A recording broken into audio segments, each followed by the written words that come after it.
Welcome back to Case Documentaries. This video is going to start a little different to the others. However, if you don't want to listen to me talk and you want to get straight into the video, just click on the timestamp down below. But whatever you choose, don't forget, if your name is on screen right now, then you're a legend. I'm closing in on 200 documentaries now, which seems kind of hard to believe, and I feel like this is a good time to reflect, quickly, so don't worry, on where I have been and where I'm going. I've mentioned this before in my community tab, but I tend to keep stuff about myself out of the videos. The week this channel started, I had just been made redundant and was looking for work. And honestly, I was kind of looking for meaning and direction in my life. Everything was kind of a mess. I questioned what I wanted to do with my life. How could I give it a sense of purpose? The usual existential crises emerged. You know how it is. One thing I'd wanted to do for many years prior was to start a YouTube channel, and I admit I tried a few times before, but they were all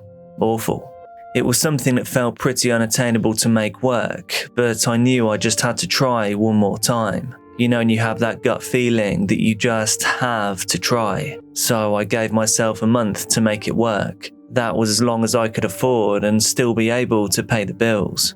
There are almost infinite niches out there, but I didn't want a niche. I wanted a reason. I wanted some kind of outlet that felt like I was doing something, somewhere I could explore humanity, somewhere to express some part of myself. The more I thought, the more I realized that humanity is often witnessed during extraordinarily difficult times, and that led me to explore the darker side of humans, of the world that we live in.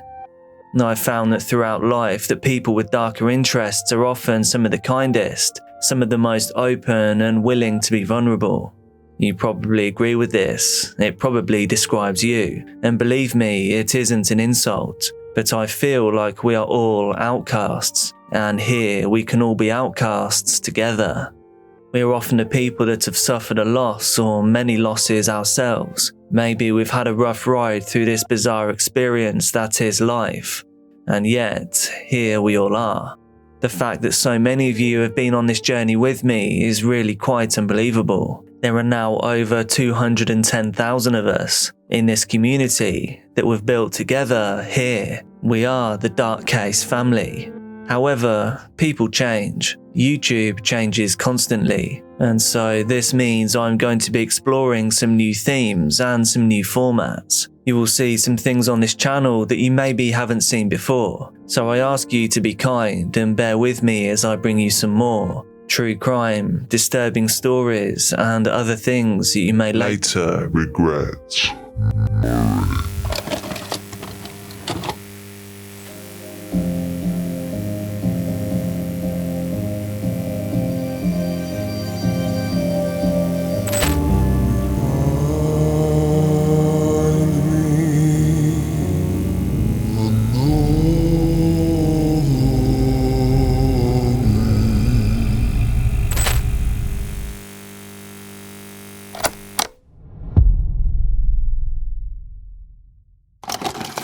I think I could be more useful alive, but to you, God, I give all the glory of whatever happens.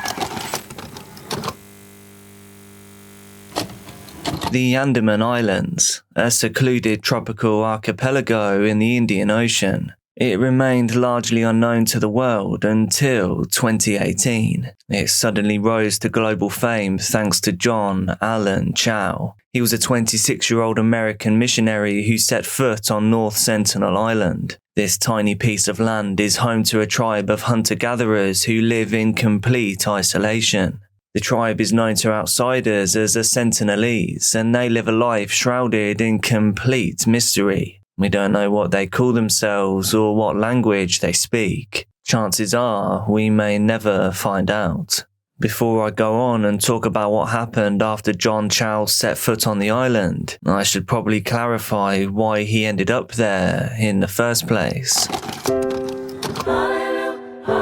Chow was raised in a Christian home. His family were members of the Assemblies of God. This is an international Pentecostal church known for practices like speaking in tongues. This branch of Christianity has megachurches all over the world. Big business, big money, private jets, mansions, and zero tax.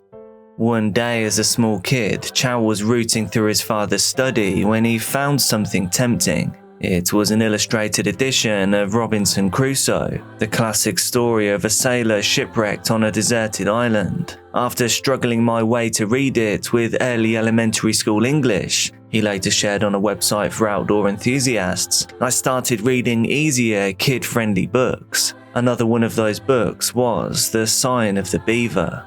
This inspired both John and his brother to paint their faces with wild blackberry juice, and then tramp through their backyard with bows and spears they created from sticks. It may sound like it's a lot of fun, and I dare say it was, but these very early interactions would shape Chow's personality and lead his life down a very unexpected path. With that being said, his adventurous spirit wasn't limited to his backyard. His Instagram has two particular posts from August 22nd, 2014, which feature pictures from 2003 with his family at Yellowstone National Park and Mount Hood. He was adventurous for as far back as we can see. As time passed, Chow became more and more obsessed with religion, so perhaps it doesn't come as a surprise. As his personality seemed destined for missionary work, he was God-fearing, adventurous, and driven to the extreme. John was no stranger to travelling or to the dangers that it can bring. His Instagram account captures all of his epic journeys. In May of 2017, whilst in Northern California, he was bitten by a rattlesnake. This led to a relatively long hospital stay and multiple doses of antivenom. John escaped with his leg intact, although he didn't escape the pain and the swelling. On this account, we can also see that he is a self-described wilderness EMT, a PADI advanced open water diver, an outbound collective explorer, a perky-jerky ambassador. This looks like some sort of influencer type deal. And finally, as we now know, a snakebite survivor.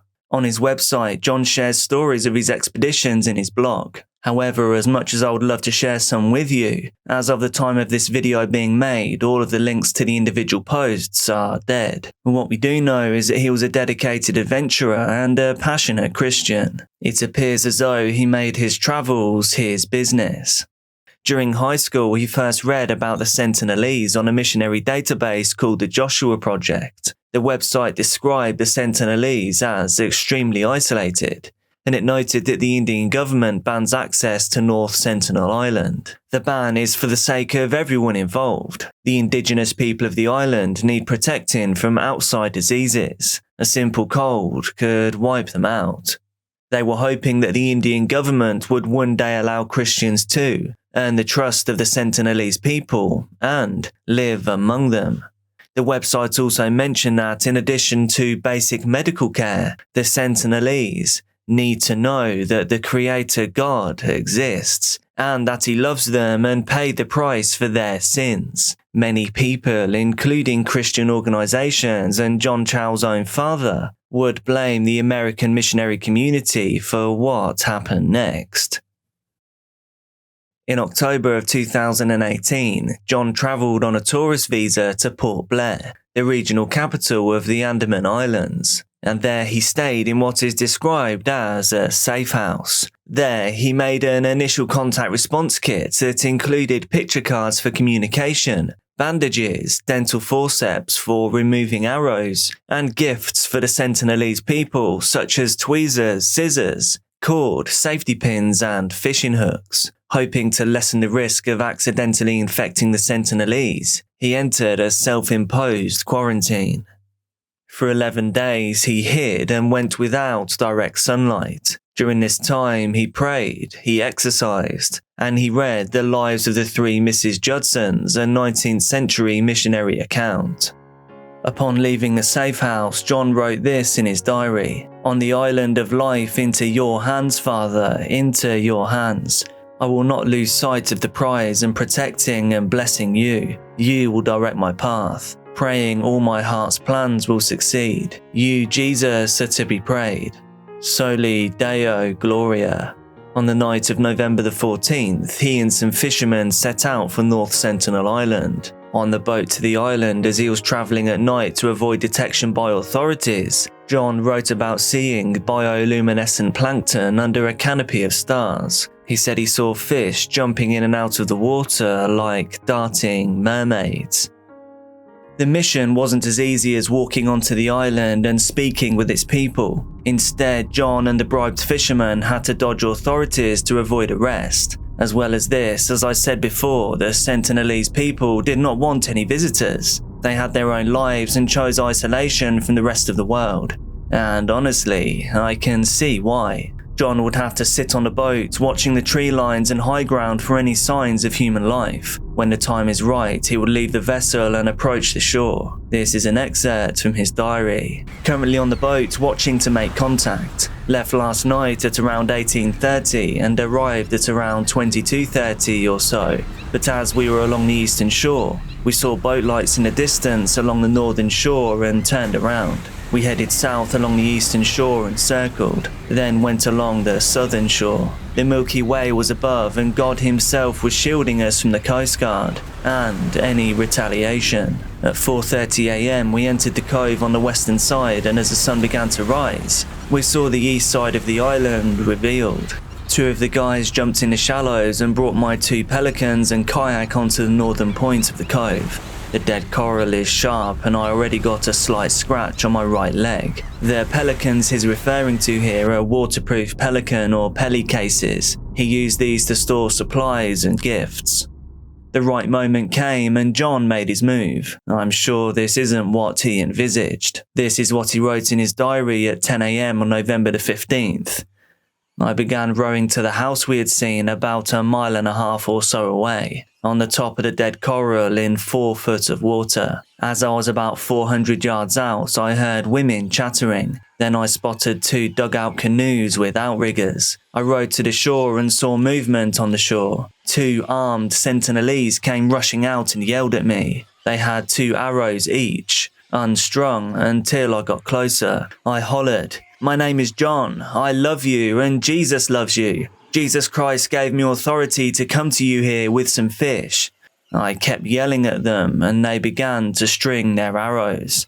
I threw the fish towards them. They kept coming. Then I slid the barracuda off and it started to sink below my kayak. My thoughts were directed towards the fact that I was almost in arrow's range. I back-paddled facing them, and when they got the fish, I turned and paddled like I never have in my life back to the boat. I felt some fear, but mainly was disappointed they didn't accept me right away. I can now say I've been nearly shot by the Sentinelese, but I believe I was laughing and caught their attention. Their arrows mostly drew back and the bows weren't great. I paddled to the cove past the rocks and hurried to write this note. John regrouped and decided to approach the Sentinelese once more. At 1:30 PM on the same day, he wrote about what had just happened to him. This was after his second attempt. "Well, I've been shot by the Sentinelese, by a kid probably about 10 or so years old, possibly a teenager. Short compared to those who looked like adults. I got back up after that initial contact to show them my boat, and the fish I caught that looks like a grouper or snapper with big lips. Each weighed about 30 pounds. I set off towards the north shore of the cove, towards where I'd seen a dilapidated structure and 2 destroyed dugouts via binoculars. Why was it dilapidated?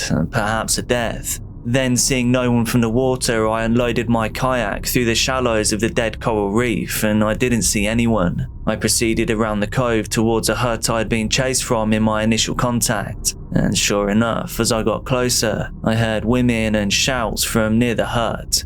I heard the whoops out of arrow range, but I made sure to stay closer and keep out of good hearing range. That means that about one time there were about 6 of them from what I could see. I started to parrot their words back to me, yelling most of the time. They were laughing, saying bad words or insulting me, and so they probably hid behind the hut, which they were also yelling about.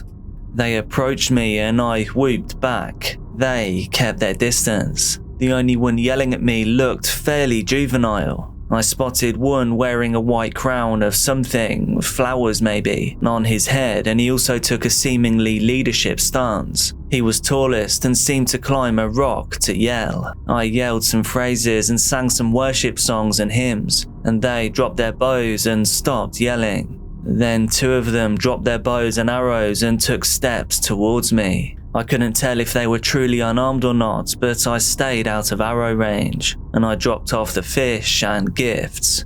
And at first, they picked their dugout past the gifts and weapons were aimed at me. Then they turned, except for two who stayed.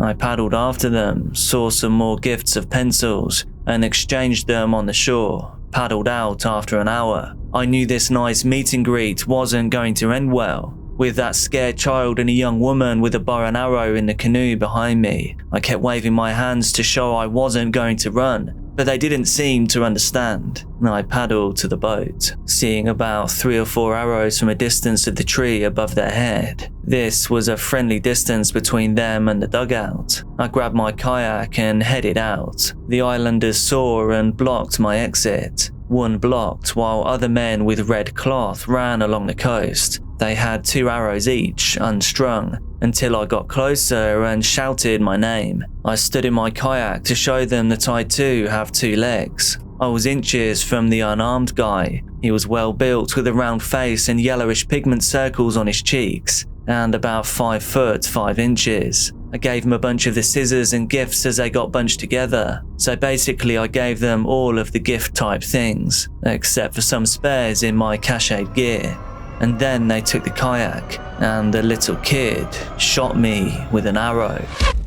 Directly into my Bible, which I was holding in front of my chest. I grabbed the arrow shaft. It broke in my Bible in Genesis 33:23 and Isaiah 65:2. I felt the arrowhead was metal, thin but very sharp. I stumbled back and recall yelling at the kid to shoot me. As I looked back at him, my Bible covers looked like bark, like tree bark. So maybe he was just being curious, but yikes. It sure gave me a fright. They left me alone as I half waded, half swam through the broken coral to the deep where I knew the dugouts couldn't reach me. Then I paddled this kayak out of the arrow range. I had to swim almost a mile back to the boat.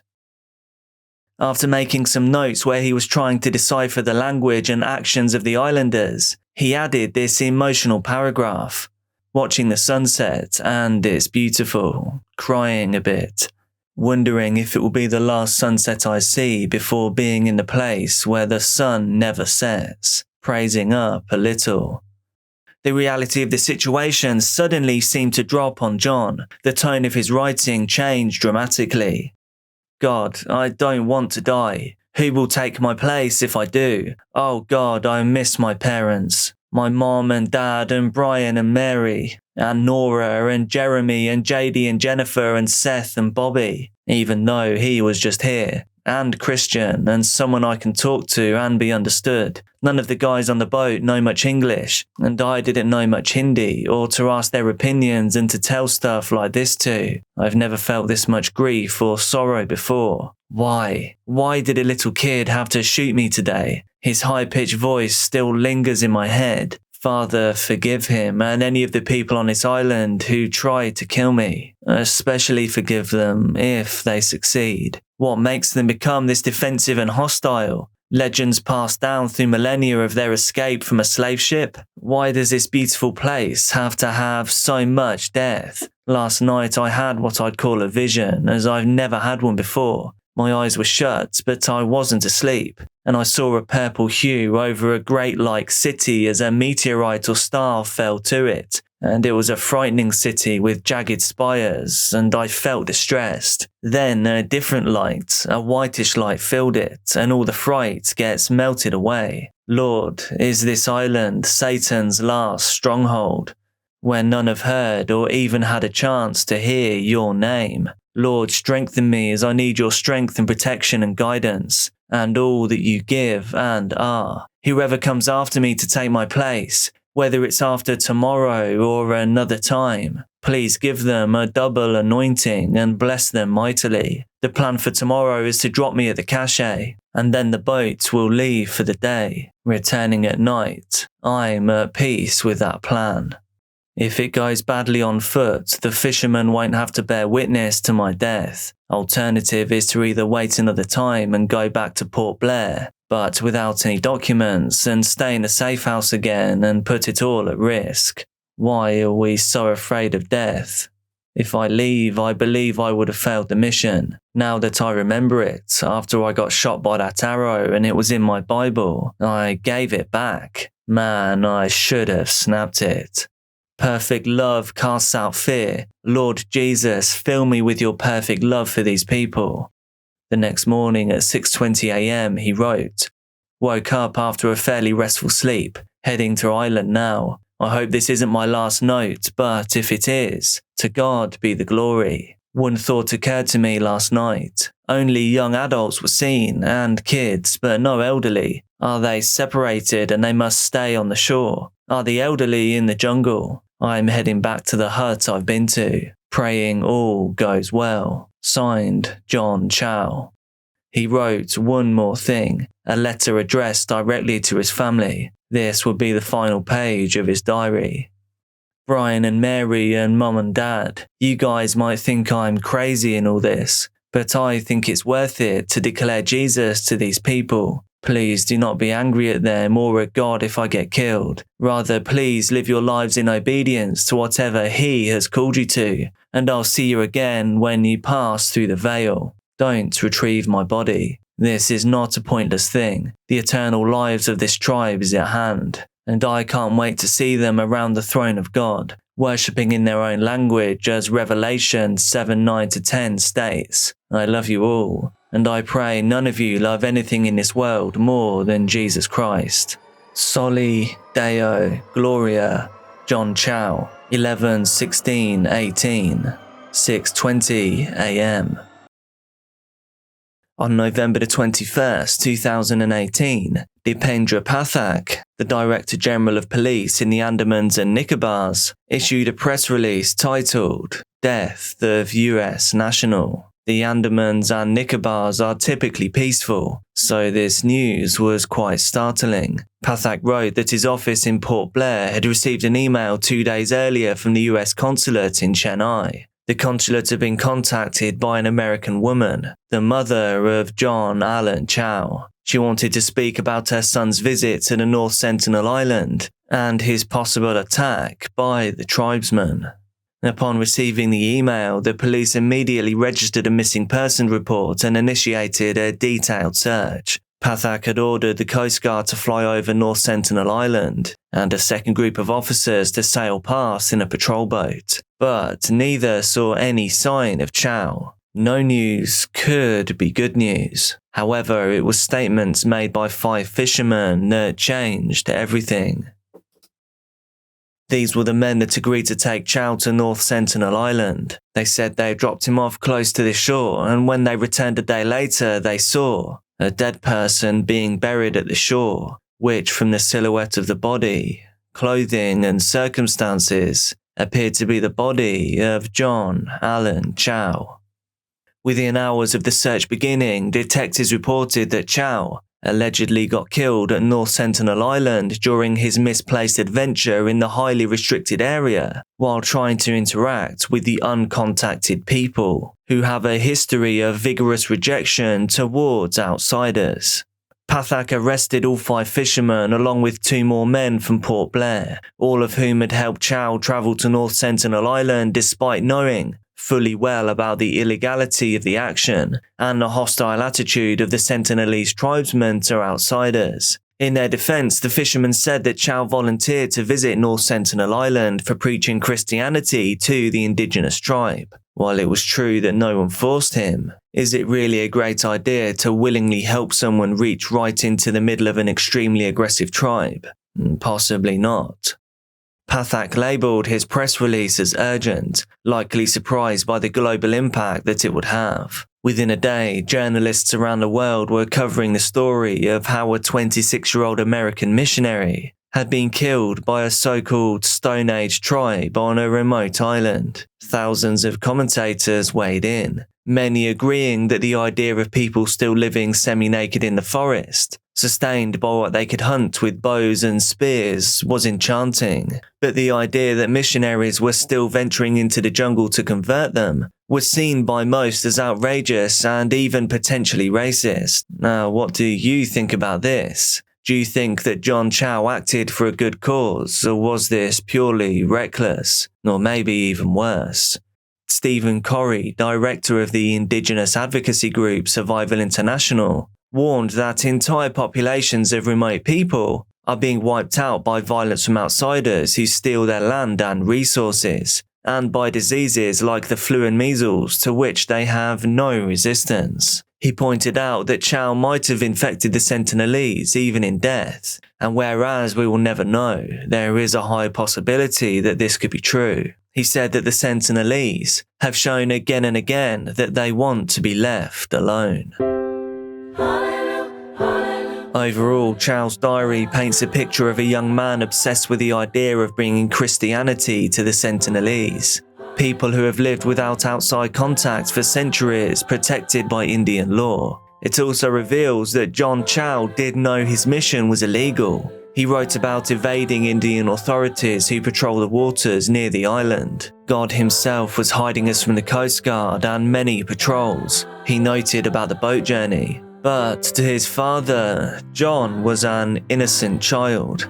He said he died from an extreme vision of Christianity taken to its logical conclusion. But after checking his blog posts and diary writings, his photos and social media, it was obvious that Chow wasn't as naive as his father thought he was. His decision to contact the Sentinelese, who have clearly shown they prefer to be left alone, was undeniably reckless. It was selfish and it was thoughtless. But it wasn't a spur-of-the-moment act by a foolish thrill-seeker. Instead, it was a calculated risk by a thoughtful and fairly intelligent thrill-seeker, someone who had spent years preparing for that moment. He seemed to understand the risks, including to his own life, but he believed his purpose on Earth was to bring Christ to what he considered Satan's last stronghold. And on the morning of November the 16th, after writing a few last words, his time on this earth came to an end. If he reached his next destination, we will never know. Eyes and ears. If we are attacked by nuclear weapons, these are the warning sounds you must recognize. First, the attack warning. If an attack is expected, the sirens will sound a rising and falling note like this.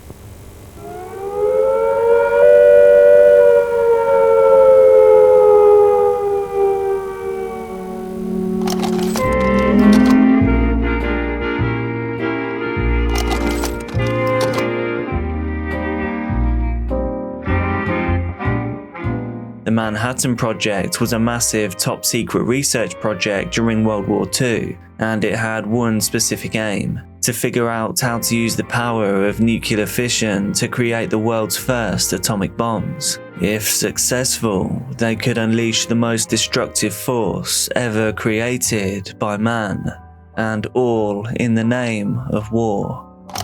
Scientists from all over the globe, including some of the very brightest minds of the time, were brought together to work on this groundbreaking project. The work mainly took place in Los Alamos, New Mexico. There, physicists, chemists, engineers, and military personnel worked day and night to find a way to create ultimate destruction. During the operations of the Los Alamos National Laboratory from 1943 to 1946, 24 lives were lost in various incidents. These range from construction accidents to bizarre incidents involving antifreeze-laced wine. Among the fruits of their labor were 2 bombs that would wipe out Hiroshima and Nagasaki, forcing Japan to surrender and bringing an end to World War II. But the Manhattan Project didn't just produce those bombs. It also made other devices, including a plutonium core known as Rufus. Rufus was a heavy, radioactive sphere of plutonium. It was promised death and destruction from the moment it was molded. The core seemed to have a dark destiny written into its very existence. It was intended for use in another attack on Japan, but Rufus was spared when the war ended, but it was not forgotten. Rufus was also called the Demon Core, a nickname that it very much earned. The Demon Core had been promised a cataclysmic purpose, one that it seemed determined to fulfill. Harrison Creekor Daglian Jr., otherwise known as Harry Daglian, was born on May 4, 1921 in Waterbury, Connecticut. He was one of 3 children born to American parents, and he grew up with a sister named Helen and a brother named Edward. In 1938, at the age of 17, Harry began studying mathematics at MIT, but his interest soon shifted to a newly emerging field, particle physics.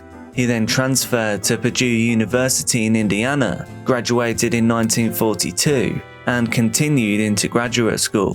By 1944, his talents had caught the attention of the Manhattan Project, and he was then hired to work at the Los Alamos Laboratory on critical assembly with the famous scientist Otto Frisch. What Harry did not know at that moment was that just 1 year later, he would suffer a horrible accident that would change the entire history of nuclear science. On August 21st, 1945, as usual, Harry Daglian was working on an experiment at the laboratory in Los Alamos. He was working on building a neutron reflector. But what exactly are we talking about here? Well, a neutron reflector is used in a criticality experiment. Its purpose is to reflect neutrons back into a fissile material, in this case, Rufus. In very simple words, Rufus was the heart of a bomb. When triggered, the core would undergo a process called nuclear fission. In this process, the nucleus of a plutonium atom is bombarded with neutrons, causing it to split into smaller nuclei and releasing a huge amount of energy. Energy in the form of heat, radiation, and explosive force. This chain reaction of nuclear fission releases a huge amount of energy in a fraction of a second. This results in a powerful explosion capable of causing widespread destruction, exactly what was seen in Japan. In this case, Daglian had to very carefully stack 10-pound bricks of tungsten carbide around Rufus. The goal was to bring the core to the brink of supercriticality, the point at which a sustained nuclear chain reaction could be triggered. This was highly delicate, as pushing the core too far would result in an uncontrolled reaction. It would release lethal amounts of radiation. So basically, these experiments wanted to see exactly how far they could push the core, how far they could push their luck before it triggered a critical chain reaction. According to scientists, criticality experiments were just like tickling the tail of a sleeping dragon, as there was a constant risk of accidentally starting an uncontrolled nuclear reaction. And as you might guess, that is very, very bad. Enrico Fermi, the man who created the world's first nuclear reactor, had already warned the Los Alamos team about the dangers of these experiments. But despite all his warnings, the safety concerns were mostly swept under the rug for the sake of scientific progress. Progress in the name of horrendous destruction and misery.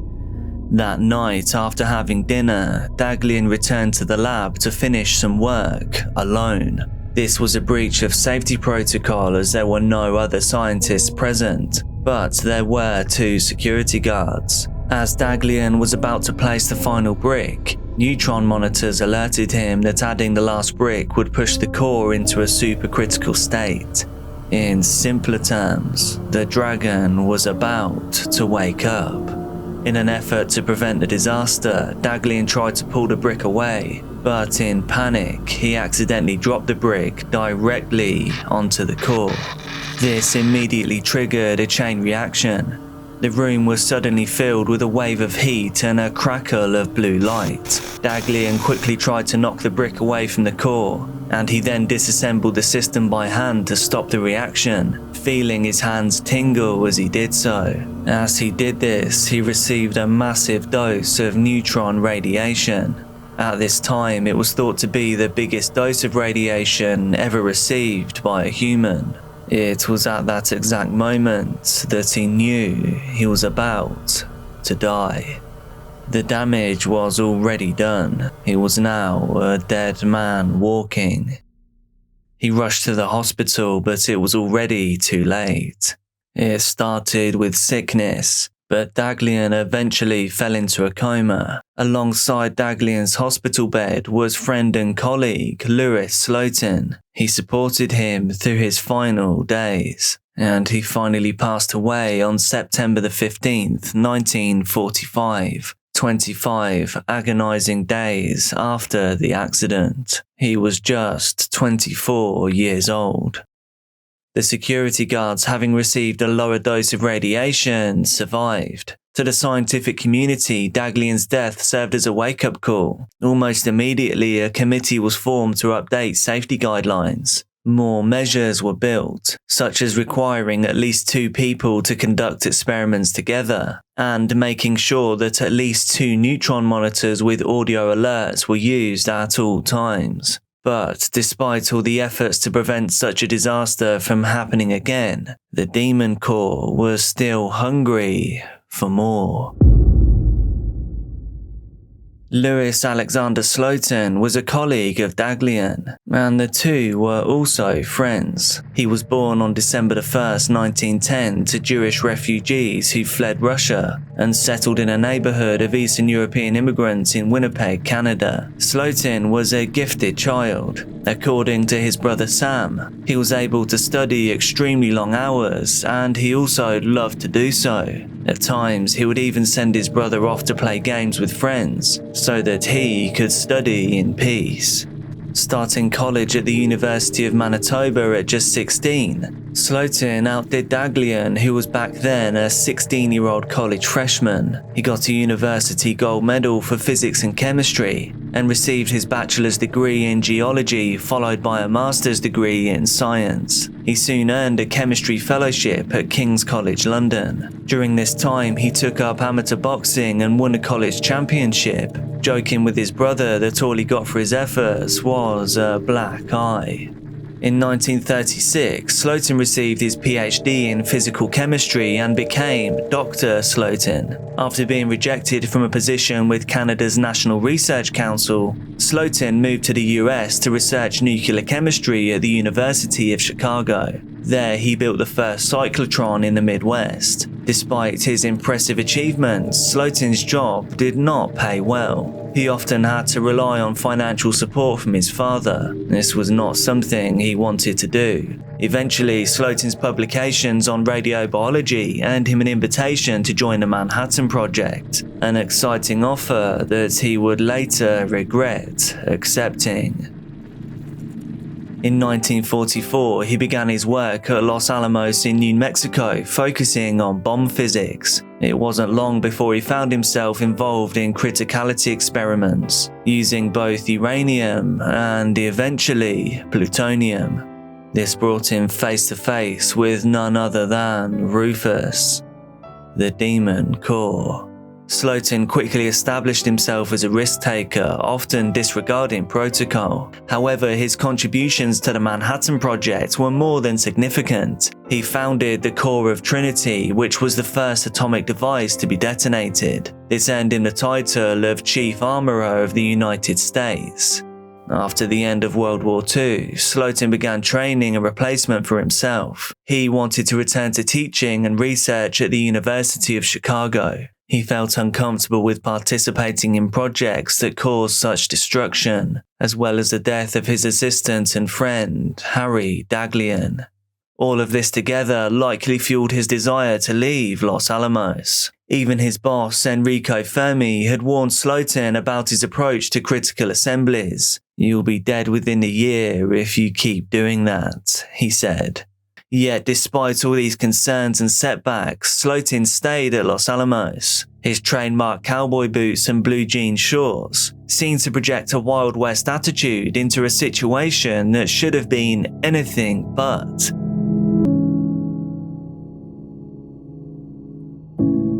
On May the 21st, 1946, Slotin was demonstrating an experiment for 7 of his colleagues at Los Alamos. In the center of the room, on a table, sat the Demon Core.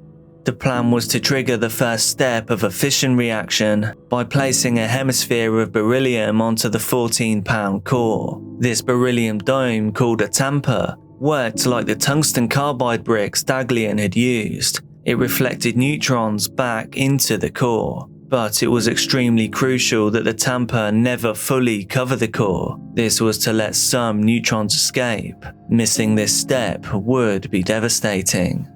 Slotin held the tamper with his left hand through a thumb hole at the top, and he kept the hemisphere apart using the tip of a flathead screwdriver in his right hand. This was obviously not official protocol. The nuclear cowboy was out in full force. Metal shims were supposed to be used to keep the gap, but they had been removed. And then, at exactly 3:20 p.m., the screwdriver slipped. The hemisphere fell, and in an instant a burst of radiation filled the room. Eyewitnesses reported that the room began to glow with blue ionization, and a wave of heat swept through the space similar to Daglian's accident. A sour taste filled Slotin's mouth, and his left hand began to burn.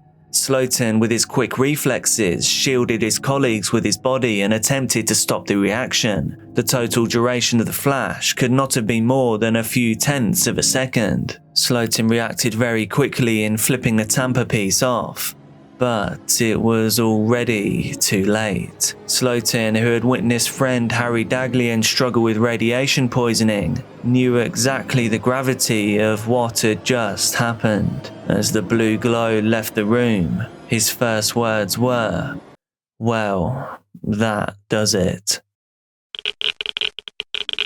His quick actions may have spared his colleagues from severe radiation exposure, but he himself received a lethal dose. It was Slotin that now held the title of the most radiated man in history. The security guard fled the room in terror as the room flashed and scientists began to yell. The lab was evacuated and the scientists gathered outside to wait for an ambulance to arrive. Slotin sketched out a diagram of where he and his colleagues were standing at the time of the accident. He also tried to use a radiation detector on several objects in the room with them. This included a Coca-Cola bottle and a brush. However, the detector itself was contaminated with radiation, so it could not be used. Los Alamos scientists used film dosimetry badges to measure exposure to radiation during an accident like this. But on that day, not a single person in the room was wearing their badge, breaking protocol yet again. In his confused and sick state, Slotin sent a colleague back into the contaminated lab to retrieve the badges from a locked lead box, but they were unusable. Slotin likely knew this, but as a later report highlighted, after such an exposure, people are in no condition for rational behavior.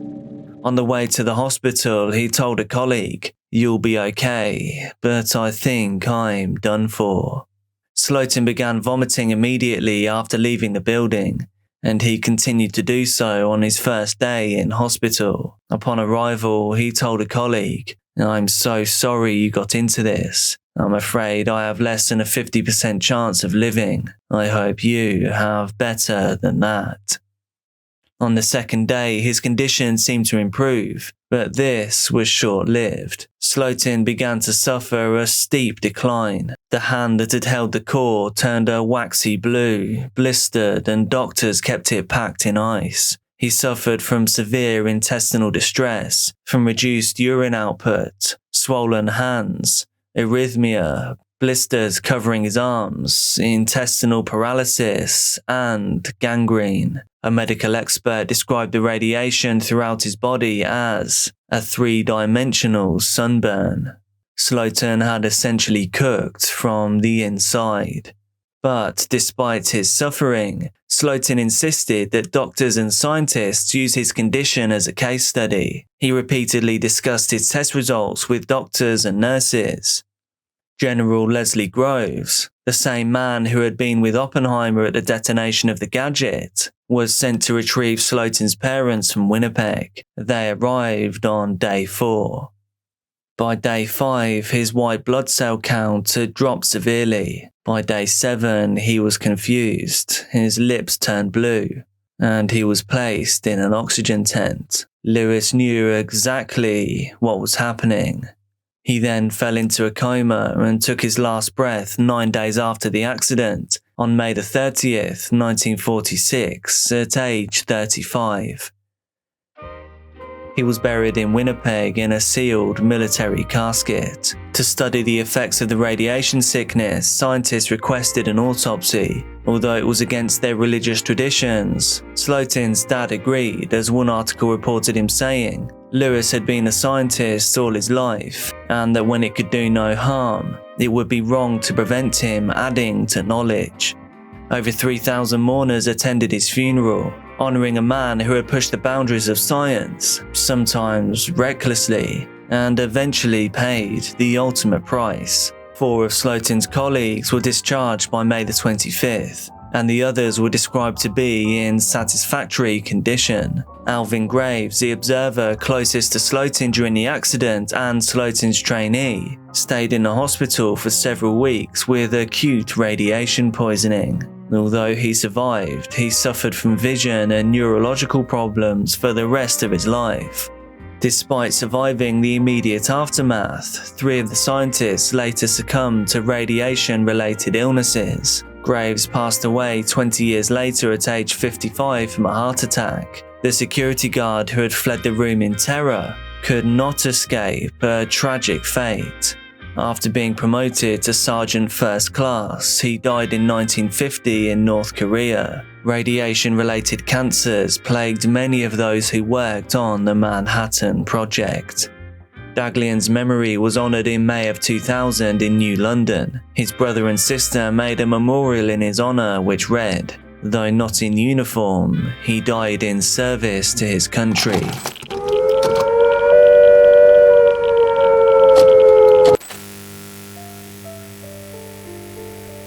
I am the spirit of dark and lonely water, ready to trap the unwary, the show-off, the fool.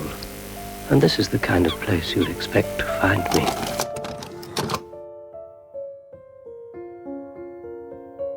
Thalassophobia is a fear of the vastness of a body of water. You may have felt this swimming in the sea, a river or a lake, or maybe even looking overboard if you've ever been on a boat.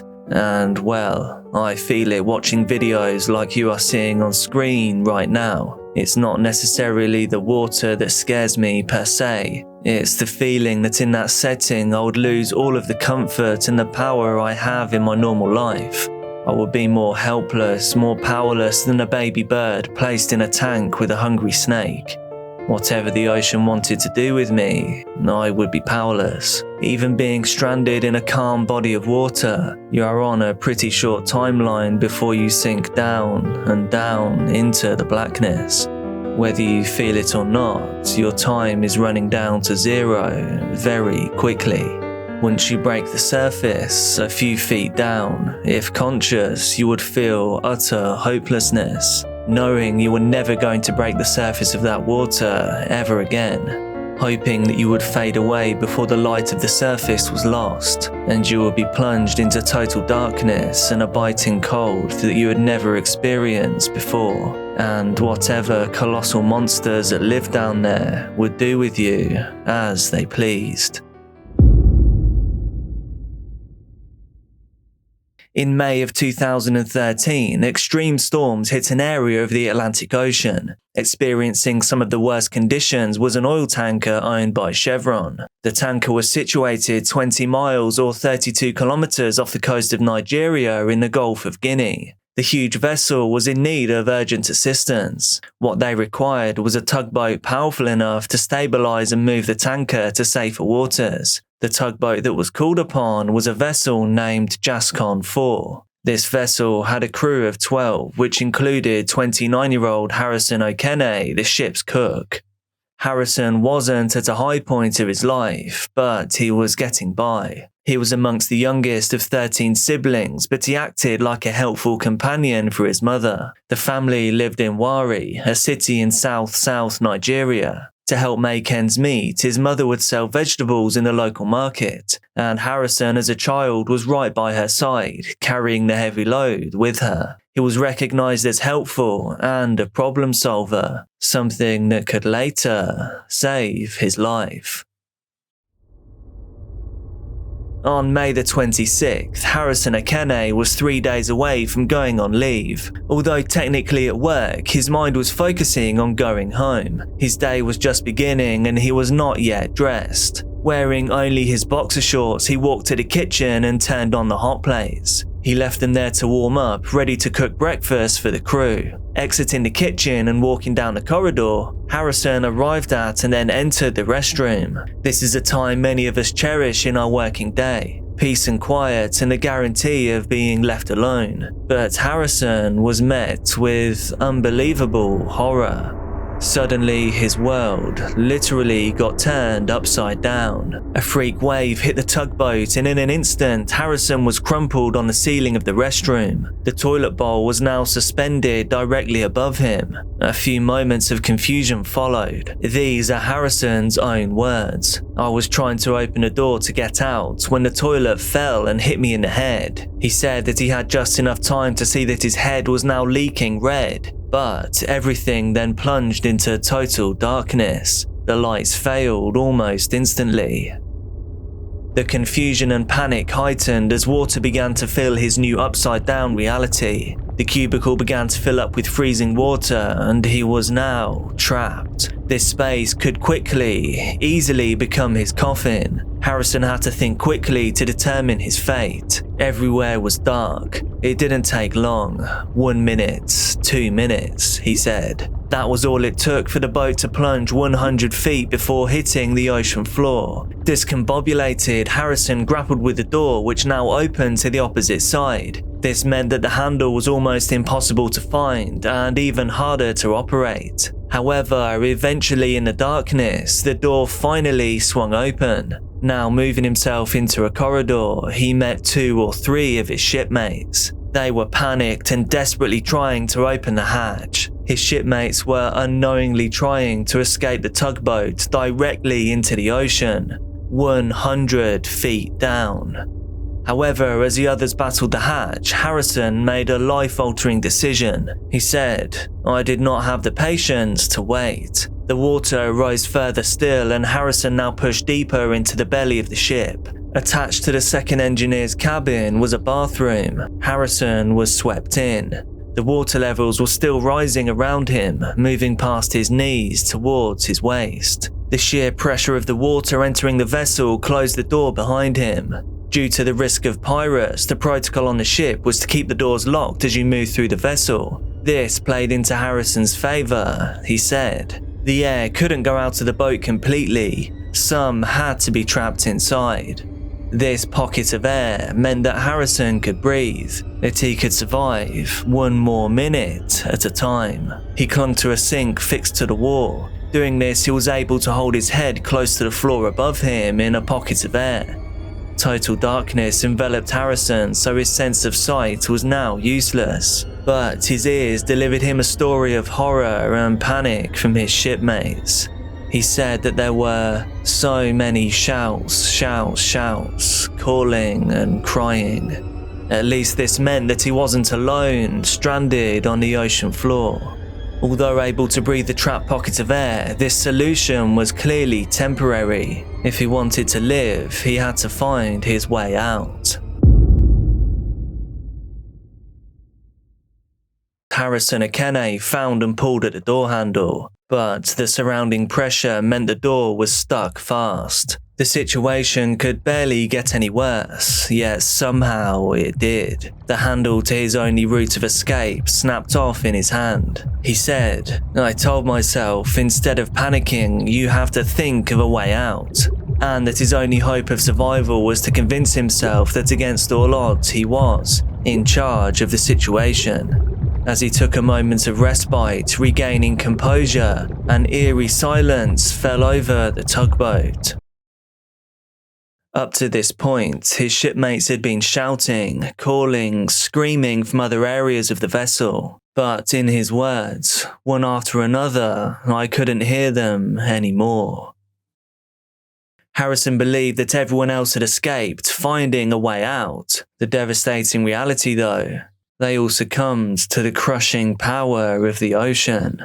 Now, 100 feet down, Harrison was totally alone. Enveloped in the dark, cold, merciless environment of the ocean floor.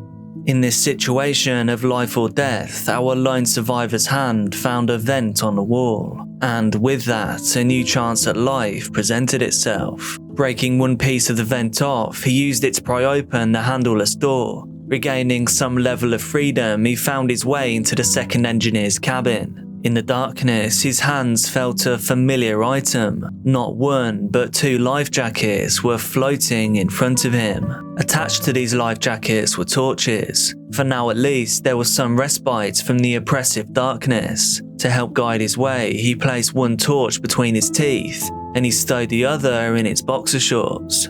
Harrison knew that waiting to be rescued didn't hold out much hope. He exited the cabin back into the hallway, and then he made his way to the closed, watertight door. The corridor, however, was completely filled with water. There was no air pocket there. Now fully submerged in the freezing ocean water, he tried to open the door to potential freedom. The task, however, wasn't an easy one. His breath ran out quickly. He said, "If you got stuck in any room, you were lost. It was totally dark. I was confused. If you don't act fast, you can lose your life there."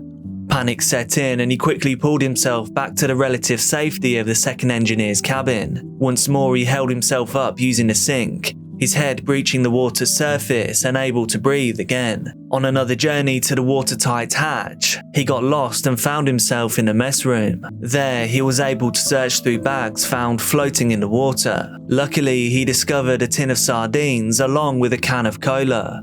Harrison's ingenuity and problem solving came into play once more. Also found in the mess room were some overalls left by another crew member. Time and air was running out, but more work needed to be done on the watertight door. However, getting lost on the journey from the air bubble to the door would mean a certain demise. What was needed was a guide rope. The found overalls were the answers here. Ripping the fabric into strips and then tying them together formed a much needed answer. He said, "I could use the rope to guide myself back." And that is exactly what he did. Back and forth with single lungfuls of breath. Back and forth.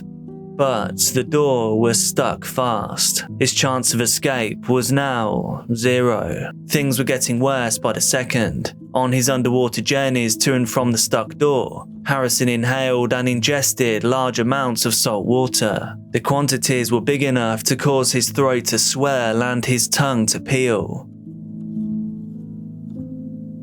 Now back in the room with the air pocket, Harrison knew if he was to stay there, then he had to get out of the water. Hypothermia would soon take his life. A mixture of water damage and structural twisting of the boat under the pressure caused lifting of the wood paneling that surrounded the room. It was this wood that Harrison wrenched from the ceiling and walls, lashing them together to form a small, semi-buoyant raft. Climbing on top of the wood allowed him to sit, crouched with his head in the air pocket, and for now at least, he was still alive. Harrison Akene's state of almost total isolation and sensory deprivation meant he was lost in time, trapped in a maddening state of limbo. He consumed the can of sardines, keeping his strength up before he grew too weak, and he drank the can of Coke. It spiked his throat as he swallowed. Crayfish had made their way into the room. They now nipped at his legs, his torso and his arms. Sores and wounds were easily made on his wet and delicate skin. With every breath he took, the water level rose and the air supply depleted. But now, all that was left to do was to wait. Wait to be rescued, or wait to perish. He said I had to keep my mind away from that. Let me just stay put, I thought. Thoughts of his life leading up to this point replayed through his mind. His family, his friends, his mother. He sang songs he learned in church, finding strength in his faith at a time when most would crumble. He said, I tried to kill the fear in front of me, because one thing that can kill you fast is fear. That panic comes at you. It kills you before your real death comes, because the moment you start panicking, you use too much oxygen. A sound foreign to those he was now used to rang out through the boat. Although he didn't know at the time, it was a diver placing a marker buoy to warn other passing vessels of its presence. This was his chance of being saved. He struck the walls of the room, desperately hoping he would be heard, and then saved. But nothing. He was alone once more. Back to the darkness. Back to the eerie quiet. Back to the total isolation. Time in the void passed again. The seconds, the minutes, the hours. Harrison said that he saw a reflection of light like a bubble. Taking a deep breath, he slid into the water, searching for the source, but he saw nothing. He returned to the surface, and knowing this could be his only chance, he filled his lungs once more. And again, he submerged himself, reaching his hand out into the abyss. 3 days had passed, and the chance of survival were near zero. This glimmer of light was one diver from a team of 6. They were searching the boat, removing bodies. The diver saw Harrison's hand. He believed it was just one more body. But then, the hand grabbed back. In an unbelievable moment, the diver radioed it in. Harrison O'Kenne's life, against all odds, was saved. This is the real video taken by the headcam of his rescuer. Alright, just reassure him, pat him on the shoulder. Okay. Alright.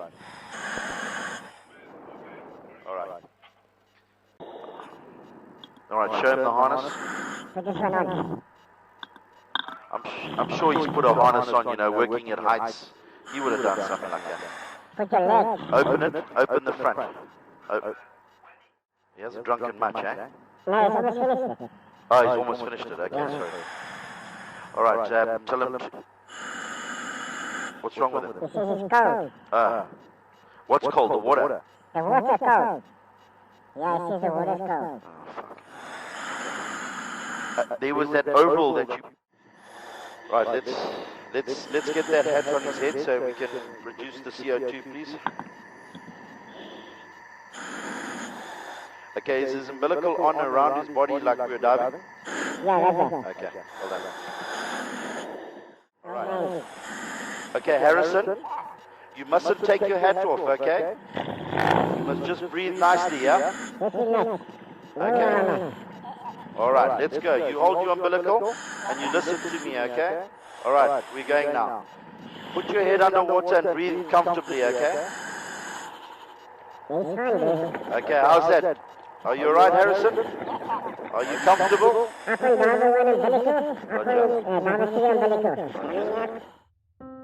Following his rescue, Harrison underwent recompression before returning to the surface world. He turned down the offer of a visit to the hospital. He simply wanted to return home. This was now his day off, after all. Now, 11 years later, Harrison O'Kenne has found happiness and greater meaning in his life. He has a wife, 3 children, and a new career. He, unbelievably, works as a diver making repairs on oil and gas facilities. He works up to 175 feet underwater. He said, "The way I think, the way I see life, yes, it improved my life actually. I know there is a God, and there is a God beside me. I know He has a great purpose for me. I always feel so comfortable and guide myself. I try not to offend anybody, and I try to trust life, because when humans are close to death, that is when they understand we are all one." How are you in the bell, Harrison? Give me a thumbs up. Good job, my friend. Well done. You're a survivor.